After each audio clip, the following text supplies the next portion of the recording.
Hello and welcome to another beautiful edition of Creative Lounge. My name is Ahmed Mohamed Bello, your favorite Duke on your favorite show.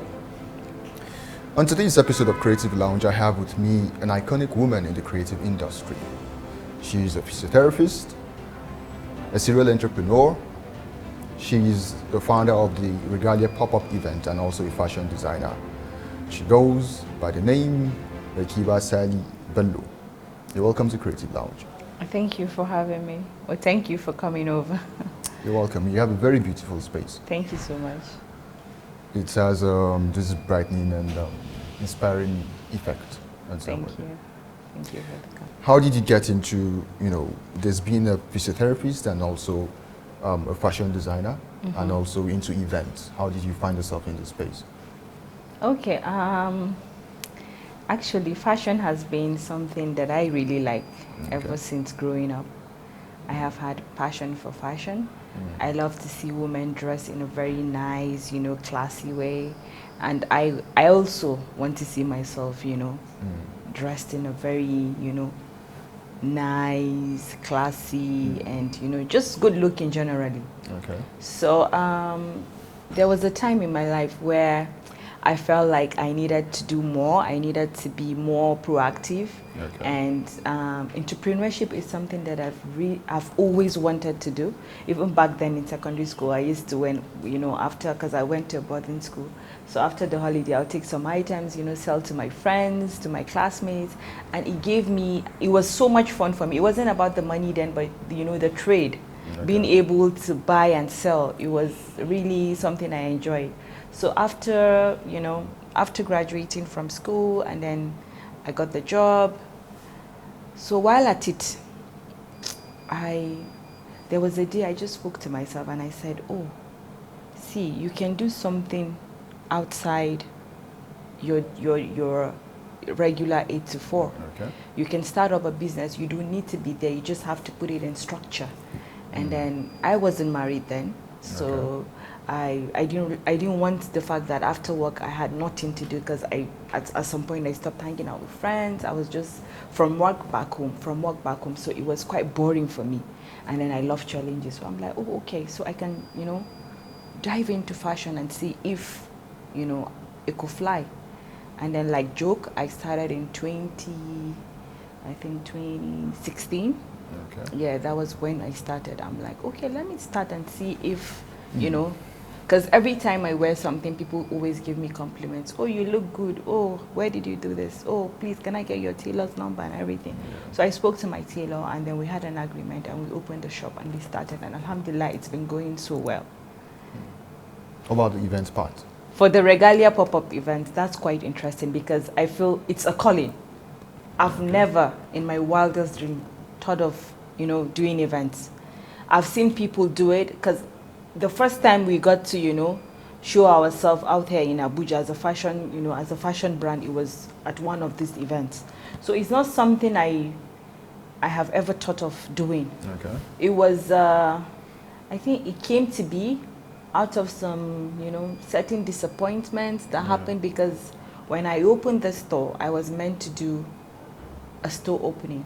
Okay. But then COVID, that was when we had COVID.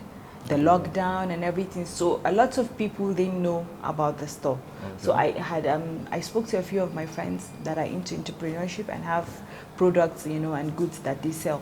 And I was like, oh, come, let's just bring your stuff to the store, because we have the space. And then it's a sort of marketing for each other. Your customers will meet my brand, and my brand will meet my customers will meet your brand. So I was like, I invited 5 of my friends, entrepreneurs, to come and do it. And then along the way, this wasn't convenient for us to do it. So I was like, oh, okay, since we can't have it at the store, and I've already sent out invites, why don't you just look for a space somewhere, a little space that would take just about 6-7 vendors, and we invite our people to come and shop from us and everything, because I had already done my collection and everything. I was just ready for the day. Okay. So just 2 days to the event, I changed my mind. I spoke to them and they were, oh, okay, whatever it is, we're in. So I had to speak to one of my cousins. She got us a space, and then we showcased our products. Just about 8 of us 8 Wow. vendors, yes. So it was meant to be, the event was supposed to start from at about 12 Okay. to 6 p.m. That was when we were expecting people to come and shop for us. And you wouldn't believe it, we made a lot of sales within the span of 5 hours, because I think the crowd came around 1, 2. So a lot of people. So when we started posting the reviews, because I personally made over 1 million that Wow. very day, in Wow. that 5 hours, yes. And then there are people that made over 1 million, Wow. close to 1.5 or so. So when we started posting the reviews and we were thanking people, everybody was like, you have the crowd, why don't you try, you know, starting an event?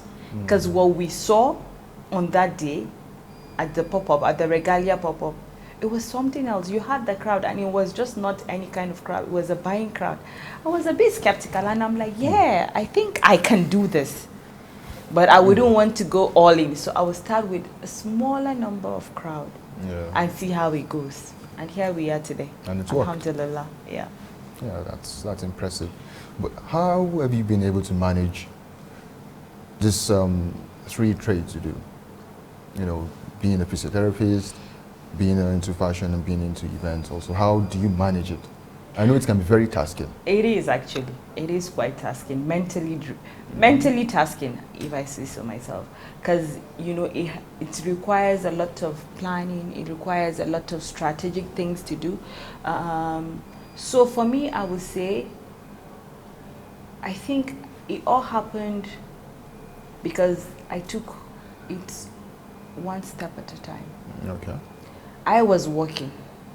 I had already started working when I went into fashion designing. Okay. And then this fashion designing has been in place for over 6 years before I started my events. Okay. So within those 6 years, I have already structured my fashion brand in a way that it's you know, It can stand. yes, it can stand without me being physically present. Okay. You know, we have the we have the artisans doing the sewing and everything, and then I have managers, I have assistants that, you know, even though sometimes I have to be here to do quality check. You know how business is in Nigeria. Yeah. If you just remove your eyes for a second, you will lose it all. I know. So there's constant monitoring in whatever you do. So for the events, I feel because we do 3 events in a year, so it's usually after each event, there's time for me to rest, relax, and strategize for the next event. So it's not really, it's a bit, you know, it's a bit nerve-wracking, but then it's all good, alhamdulillah. Okay. Yes. So before the next question, we're going to go on a short break. We'll be right back.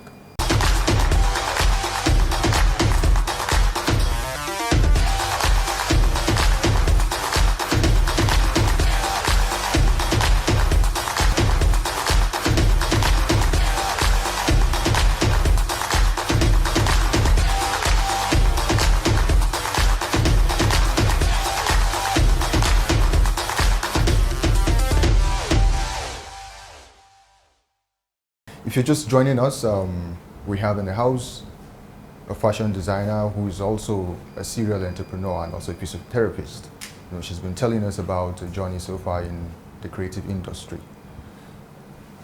Just before we went on break, you were telling us about how you manage your business. Yeah. Well, I know you do very beautiful designs, yeah? Thank you. How do you get your inspirations, your designs? Where do you get them from? Do you have a routine? Do you have some place you go to you know, get your designs? I can say that most of our designs are inspired by nature Okay. or events. Okay. What I mean by nature, it could be something happening at the time. It could be Okay. seasons. Okay. You know, we have the summer season, the rainy season. So those are things that inspire our design. So we make our collections quarterly. Okay. So every quarter we try to bring out a new collection. So, you know, people get to buy. Imagine if you buy something in January and you want to buy something from us again, and it's the same design. So, and it's, you know, fashion industry is very competitive now.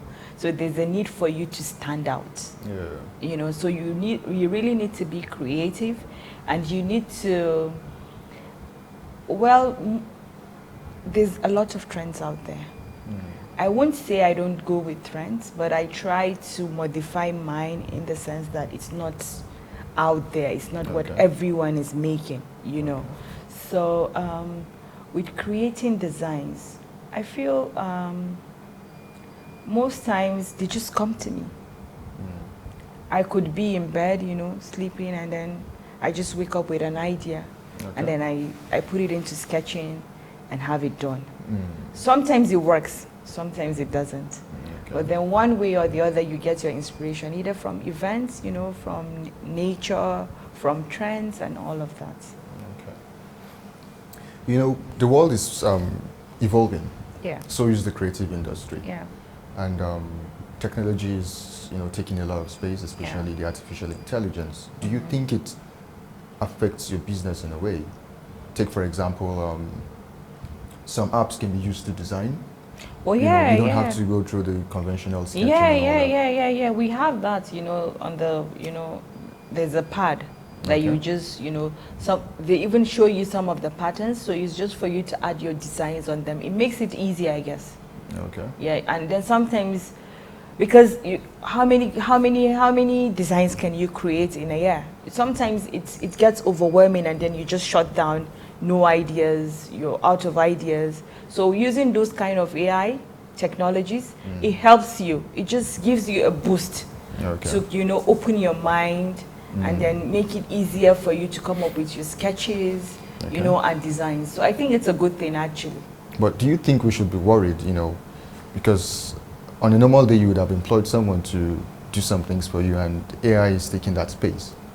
Do you think one should be worried about? Talking about employment, I think that's gonna save me a lot of money. So for me, it's a go. Yeah. It's a go. So you would say it has a positive impact in your business. Yes. When you're talking about employment, yes, it might. Maybe you have to hire a sketcher to come and sketch your dresses for you if you're not able to do it yourself.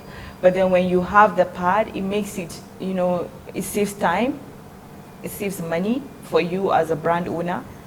And it also improves your creativity. Like I said, you would have to do it yourself.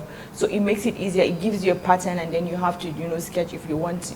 Whatever it is that you want to do, you would, when you see the patterns on the pad, you can decide, oh, this is how I want to do it. And then it's easier for you to erase and keep trying and keep trying until you master it. So I feel like it makes things easier, honestly. Okay. So my next question is going to make you think a little bit. In your journey so far, what has been your biggest moment? Biggest moment? You know, that moment you feel, yeah, I did this, you know. I think the last Regalia pop-up event. Okay, tell us about it. That happened, it was in April, I think 27th of April. Okay. We've hosted about 4 events so far. We started last year. Last year, April, that was the first event. So the one we did in April this year was the 4th event. And we had about close to 100 vendors. Wow. We had the food court, and we had, so it was one of my biggest moments in life.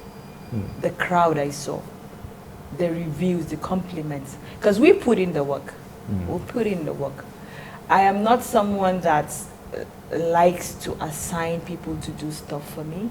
Well, of course, you can't do it all. You have your team, but then I'm always involved from the beginning to the end. So seeing my hard work pay off was a joy that I couldn't contain. Honestly, for days I was like, it was just like a dream, because we saw the crowd. We had the crowd. People sold out. A lot of vendors sold out. The food court, everything was gone by 6 p.m. People were literally begging for food. The vendors inside the hall made a lot of sales.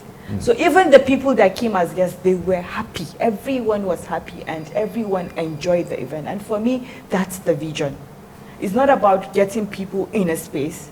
you know, collecting their money for stall and not being able to deliver. But for the fact that we were able to deliver, and a lot of these vendors sold. Some people said they've never selling any kind of events like this, you know. So it's like you having a goal and then achieving that goal in the shortest period of time, you know. So it was really overwhelming. It was lovely to see. It was a proud moment for me. Alhamdulillah. Interesting. Yeah. I'm proud to hear that. You know, you're not just after making money off people, but the satisfaction they derive from coming satisfaction to your and then seeing the results. Yeah. Because, you know, for me, I wouldn't want you to come with your, you know, your stuff, your products, and then you go back home with a sad face. It gets to me, honestly. It gets to me. That's why, ever since we started, we've been changing venue, because we're trying to see what will the people like, you know, which one suits our brand better. So the last venue we used was a perfect one. We had done it at National Stadium. We took a lot of vendors. There were complaints. People went home, you know. That got to me really, and I said, no, I'm going to reduce the number of crowd because I want to reduce the competition. Because my aim is not to make money. If I get 150 vendors, of course, compared to 100 vendors, you're going to make a lot of sales. True. You're going to sell a lot of stall and you make your money and you say, I don't care, I've made my money. It's left for them to advertise. But that's not the vision I have for the brand. My vision is to make an impact, to promote entrepreneurship. A lot of these vendors, they do not have a physical store. They sell from home. So coming to these events, they get contacts. I have people messaging me on Instagram, you know, calling me on the phone and like, Regalia, we got, like people are still calling me from your events. And this event happened 2 months ago. There was one that wasn't at the last event. She was there in December. She sent me a message. She said, Regalia, people are still coming to me from December. And when they messaged me, they were like, we met you at Regalia pop-up events at the National Stadium. That gladdens my heart. That makes me want to do more. So for me, honestly, there's no satisfaction in whatever you do until you can deliver. And alhamdulillah, we have delivered. And that's, for me, I'm still humbled. That doesn't mean I'm not going to put in the work. I've already made my name. People are making sales. No, I'm not taking a break for 1 second. I want to do more and more, because I believe with business, once you feel like, oh, I've gotten there, then that's when it starts That's when it starts falling. You still have to put in the work, because the vision I have for the brand is not, I'm halfway through. There's still more to be done. And alhamdulillah, the next event is going to be in August. Hopefully you'll be there. Inshallah. To see for yourself the crowd I'm talking about. Definitely. Inshallah. The next question I want to ask is, I don't want to ask you what's your lowest moment, but I want to ask you, you know, doing all this, what are the challenges you've faced so far? You mean the fashion design or the entrepreneurship itself? Yeah, you know. Honestly, having to deal with people, especially artisans, like they say, that work for you. Sorry. Honestly, you have limited control over what they can do. You don't have, you know, it's not like trying to purchase an item or trying to. Working with people generally, you have to be extremely patient. It can be quite challenging. A few weeks ago, I had to call a friend. I'm like, see, I'm going to take a break from fashion, and she's like, why? I feel like, I told her, I said, my mind is not there. I don't feel like I want to, I'm not closing down. I'm not saying this is it for me, because I love what I do, but I just feel like mentally, my mind is not there now. I need to take a break. And she gave me a very good advice. She said, yes, you may need to take a break. If it's 1 month, whatever you feel, because she's an entrepreneur herself. She said, I understand exactly how you feel. And then if you feel that you need to take a break, then take a break. Whatever it is you have on ground now, finish it up, because you've already accepted people's clothes. You can't just say, oh, I want to close down, because already you have a target to meet. You have already, you know, commit yourself by collecting people's fabrics. So have it done. Do your ready to wear, which does not require you to be present. Someone can just walk into the store and whatever it is you have available, they can just make and go. And I'm like, yeah, I actually can do that. So I think I'm going to take a break from fashion for a while, just for 3 weeks, just to re-strategize and come back better. And whenever I feel that way and I take a break from whatever it is I'm doing at that point in my life, when I come back, you will not be You ready come for back what's going to come. hotter. How we're going to bounce back from it, yes. It's just like, you know, taking a break, re-strategizing, you know, saying, okay, just stepping back and see, oh, okay, what works for my brand? What vision do I want for my brand? Is this what I envisioned for my brand 3 years ago? Are we there yet? What do we need to do to make ourselves better? What do we need to do to get the brand out there? You know, all of those things. I get that. Yeah. And How- then sometimes the tailors frustrate you. I'm sure if you ask every other person in fashion industry, they would complain the same way, but alhamdulillah. With the tailor's frustration and everything, how do you deal with deadlines, you know, delivering to your clients? Deadlines. Alhamdulillah. I know some people watching would agree with me, Yeah. some would not agree. Like I said, certain things are beyond you. For example, 2 days ago, we had a power issue, right? We had a power issue. There was a switch, and then everybody had light. We didn't have lights on the same, you know, phase and everything. So it happened, and then there was the person that was supposed to, you know, deliver the diesel that we need to use, the gas that we need to use in the generator, also couldn't make it. Because it was raining. He gave a few excuses, so we had to literally stop working. Wow. You know, and that's totally beyond me, because I have a target. I want to deliver so. But there are certain things that happen that you naturally cannot do anything about it. So for deadlines, I try as much as possible. Sometimes I even outsource from what we have, you know, because sometimes, you know, anything can happen actually. So I'm the kind of person that will go all out to make sure that because before I started this, I was also a customer. You know, I was also going somewhere to receive their service. So I know how much it hurts when you're given a deadline and you get disappointed. I know how bad it feels. So I try as much as possible to, you know, to always meet up with my deadline. Always. Except when it's totally beyond me. And when it's totally beyond you, what do you tell your clients? How do you, you know, placate them? We reach out to them. I explain, I apologize, and alhamdulillah, God has blessed me with the most patient, most understanding clients so far. You know how it is.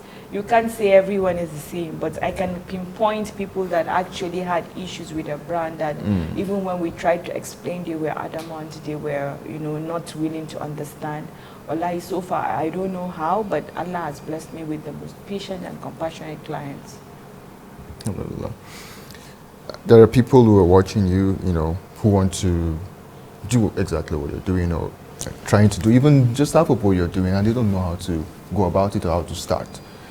You know, just say some words of encouragement to them, you know, inspire someone. So for me, I would say anything that comes up to you, an idea, a creativity, or a creation, just find somewhere and write it down. You know, try it out. You won't believe me. Like I said, the story of my how I started the pop-up events, it was never something that I thought I was going to do. I never thought of it as a, you know, part of what I would be doing. But then see where we are. So you don't know where your calling is. So whenever you see an opportunity, take it. And then not every disappointment is a disappointment. A lot of disappointments are a blessing. Just because you had it planned out or you want to do this in a certain way and it doesn't work, don't say, oh, this is God's sign that maybe it's not going to be February. I've prayed about it, and if this is happening, no, that means Allah doesn't want me to do it, or it's a negative sign. No, if I had thought of that, I wouldn't be here talking about Regalia pop-up events. So if things happen, you know, open your mind. Okay, if plan A fails, what am I going to do? There should be a plan B, you know. So for me, I have witnessed it happen to me directly. It was a disappointment, a total disappointment, a disaster, because I've already sent out invites. But I didn't let it stop me. I took a bold step. I had to get the place outside the store, you know, and alhamdulillah, here we are. So no is not always no. No, it could, when you have a no, when you have a disappointment, it could be Allah's way of saying, oh, I have better plans for you. You know, so just don't limit yourself in a box. Explore. you know, explore, widen Keep your... an open mind. Yes, keep an open mind. You never know what's waiting for you. Thank you for that. You just heard what she said. You know, grab opportunities. Not every disappointment is a disappointment. Some disappointments are blessings. And as a creative person, when you have a dream or you have something you're nurturing, don't let it die. You know, do your best in your littlest of ways to baby it and watch it grow. You never can tell what is waiting for you out there. You know, it was really amazing listening to you tell your story and how you've come to where you are today. And I'm sure you still have, you know, a larger space you want to occupy. And I pray Allah makes it so for you. Thank you so much for So it's having me on really your show. lovely Thank listening you. to you. Thank you so Thank much. you so much. People out there, this is Creative Lounge. I remain Ahmed Mohammed Bello. This is where we're going to draw the curtains on today's episode of Creative Lounge. Join us same time, same station next week. Bye for now.